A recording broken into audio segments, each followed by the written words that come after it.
परभणी जिल्हा हे नांदेडला लागून असलेला जिल्हा आहे. परभणी जिल्ह्याचं नांदेडचं नातं हे खूप चांगल्या चळवळीचं नातं राहिलेलं आहे.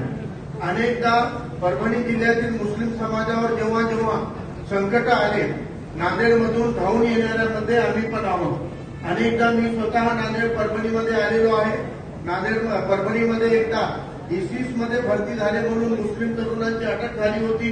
तेव्हा आम्ही इथं आंबेडकरवादी आणि कष्टकरी चळवळीतल्या लोकांना सोबत घेऊन हा लढा दिला होता प्रस्थापित आमदारांच्या विरोधामध्ये. NRC CAच्या आंदोलनाच्या वेळेला 12 ते 15 हजार लोकांवर दंगलीचे गुन्हे दाखल झालेले होते आणि सगळे जेवढे नेते होते ते आरोपी होते, त्यामुळे ते सगळे फरार होते. अशा परिस्थितीमध्ये परभणीला नांदेडहून आम्ही धावून आलो होतो आणि इथं वंचित बहुजन आघाडीच्या पदाधिकाऱ्यांच्या मदतीनं ती लढाई सुद्धा आपण लढली होती. त्याच्यामध्येही कष्टकरी आणि आंबेडकरवादी चळवळीचे लोक सहभागी झालेले होते.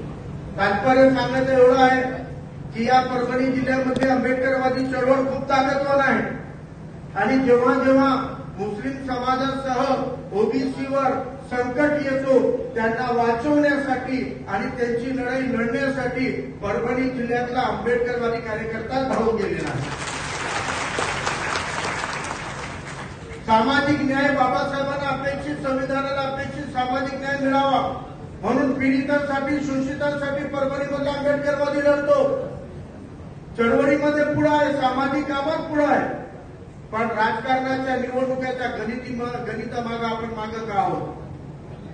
राजकारणाच्या निवडणुकीचा अंक विजयापर्यंत खेचून घेऊन जाण्यासाठी आपण कुठं कमी पडतोय, त्याच्यासाठी आपल्याला एक चिंतन करणं गरजेचं आहे. मराठवाड्यामध्ये औरंगाबाद, परभणी, नांदेड हे 3 जिल्हे आंबेडकरवादी चळवळीचे माहेरघर आहेत. या 3 जिल्ह्यांमध्ये आंबेडकरवादी राजकारण ताकदीने लढलं जातो. या 3 जिल्ह्यातले प्रस्थापित खासदार आमदारांना या जिल्ह्यामध्ये काम करताना जर वचक कोणाचा असेल आणि भीती कोणाची असेल तर ती फक्त आंबेडकरवाद्यांची भीती आहे. पण ही भीती राजकारणाच्या निवडणुकीच्या निकालामध्ये दिसून काय येत नाही. निकालामध्ये ही भीती आपल्याला काय दिसत नाही. आपल्यामध्ये अशी काय कमतरता आहे ती आपण दूर केली पाहिजे. आंबेडकरवादी कार्यकर्त्यांची पहिली जबाबदारी आहे ओबीसी आणि मुसलमानांमधली सामाजिक चळवळ अधिक गतिमान करण्यासाठी तुम्हाला त्यांना साथ द्यावी लागणार आहे. आज आपल्या इथं मुद्दसीर भाई शहर अध्यक्ष आहेत. मुस्लिम समाजाचे अनेक पदाधिकारी कार्यकर्ते सभागृहामध्ये मला दिसत आहेत. मी बसलो तेव्हा मला सलाम अलैकुम करत होते. मी त्यांना म्हणलं तुम्हालाही वालेकुम सलाम, परंतु सलामचा अर्थ है तुम सलामत रहो, तुम समृद्ध रहो, सुरक्षित रहो. लेकिन आपुन खाली एक दूसरे को समृद्ध रहो, सुरक्षित रहो बोलने से सलामती होने वाली नहीं है.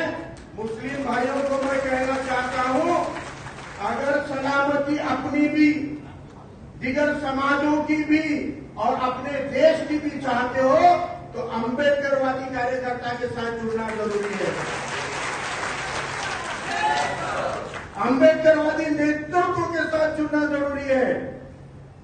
और 5 सालों तक आदरणीय बाबा साहब अम्बेडकर के स्टेटस लगाते मुस्लिम समाज, वंचित के आंदोलन के स्टेटस लगाते, वंचित के रीला भगाते, वंचित के लीडरों को फोन करते आइए अड़चन तो फिर इलेक्शन के एक दिन पहले की काली रात में क्या जादू होती. जब सही टाइम है बाबा साहब के कामों को याद करने का, वंचित के कामों को याद करने का, उस रात को तुम चांद रात मनाते. चांद रात मनाते गांधी जी दिखते जिधर उधर. वो गांधी जी आके अपने को दिशा भूल कर देते और मती मारी जाती और गांधी जी के नाक को लग के अपने हाथ का, अपने अधिकार का और अपने हक का अम्बेडकर गंवा देते. ये गलती इलेक्शन के एक्सपीरियंस में होती है. इसकी वजह यह है कि जितने भी मुस्लिम लीडरान हैं वो धंधा करने के लिए राजनीति में आने वाले हैं, समाज के और देश के हित में आने वाले नहीं है. मुस्लिम समाज में अच्छे ईमानदार कार्यकर्ताओं को आने की जरूरत है। जमातों में जाने वाले ईमानदार, तबलीग में जा रहे, जमात इस्लामी में जा रहे, जमीयत में जा रहे, अरे तुम्हारी वहां जितनी जरूरत है उससे ज्यादा जरूरत राजकारण के अंदर है ईमानदार लोगों की। और राजकारण करते वक्त ये सोच के राजकारण करो, कौन है जिसके सीने में दम है, आपके मसलों पे आपके ऊपर होने वाले हमलों को अपने छाती पे झेलने का दम कम रखने वाली लीडरशिप के साथ में हो।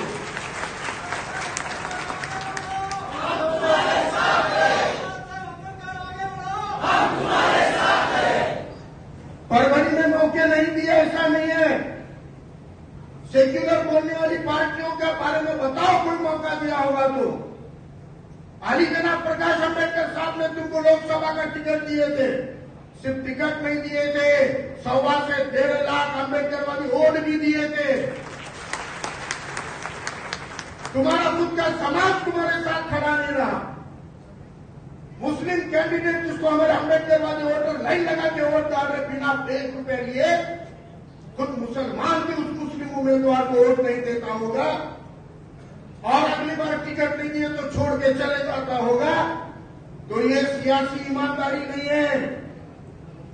विधानसभा में एक मुस्लिम को उम्मीदवारी दिए थे ताकि अपने वंचित तबके या ओबीसी और मुसलमानों का फार्मूला बने, और बार बार चुन के आके अपने ही शहर में दंगे करने वाले को किनारे लगाने का बंदोबस्त करने के लिए, लेकिन फॉर्म भरने के पहले ही बेईमानी। मसला ये नहीं है कि तुम्हारे को सियासत में कामयाबी नहीं मिलती, मसला ये है कि तुम सियासत में ईमानदार लोग नहीं है और ईमानदारी नहीं रखते। मैं 2 बार इलेक्शन हार चुका हूं, मुझे नहीं आती ऑफर तो मुझे भी आती होगी ना, लेकिन मैं टिकाऊ नहीं हूं।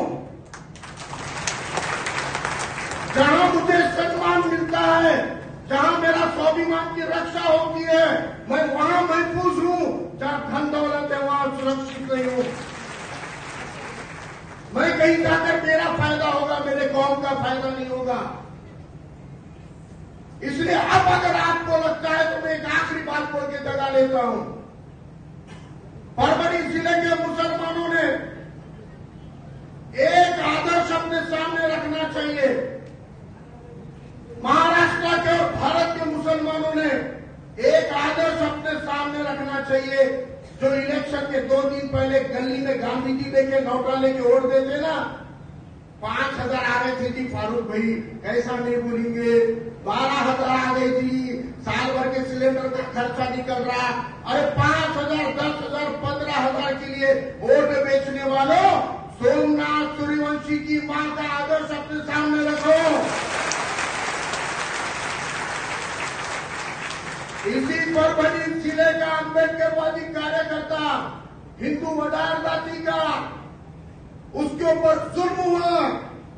मां वडार समाज की है, पाल में रहती, पक्का घर भी नहीं है, उसको गरीबी में गुजार रही है। बेटों को पाल पोस के बड़ा करके वकील बनाई थी, वो बेटा पुलिस के मारकांड में मर गया। सरकार ने 5 लाख रुपए के इनाम की बोली नुकसान भरपाई। उसके बाद जब चौकसी चालू हुई, बड़े बड़े अधिकारी 50-50 लाख के करोड़ रुपए के बैग लेके घर को गए, 1 सेकंड में लात मार के पैसे को ठोकर डाल दिए। कहा कि मुझे करोड़ों रुपए नहीं चाहिए, मुझे इंसाफ चाहिए, और वो इंसाफ मुझे सिर्फ बड़ा साहब अम्बेडकर दिला सकते हैं।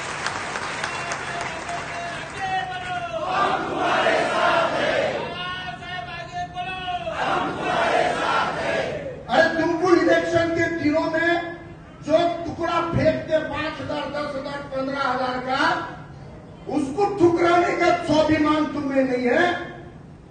मैं पूछना चाहता हूं, बी फॉर्म लेने के बाद, फॉर्म भरने के पहले विड्रॉ करने वाला, बाला साहब ने भरोसे से जिसको टिकट और उम्मीदवारी दिए थे, आखिरी दिन बेईमानी करने वाले बेईमान को, अरे तेरे को कितना टुकड़ा मिला, तेरे से बड़ी रकम सोमनाथ के अम्मा ने ठोकर मारने वाला। तेरे पास क्या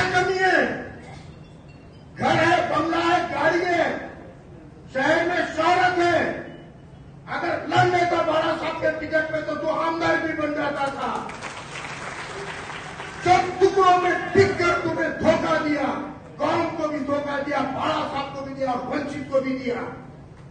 अरे तुम बेईमानो, सोमनाथ सूर्यवंशी की मां से सबक सीखो।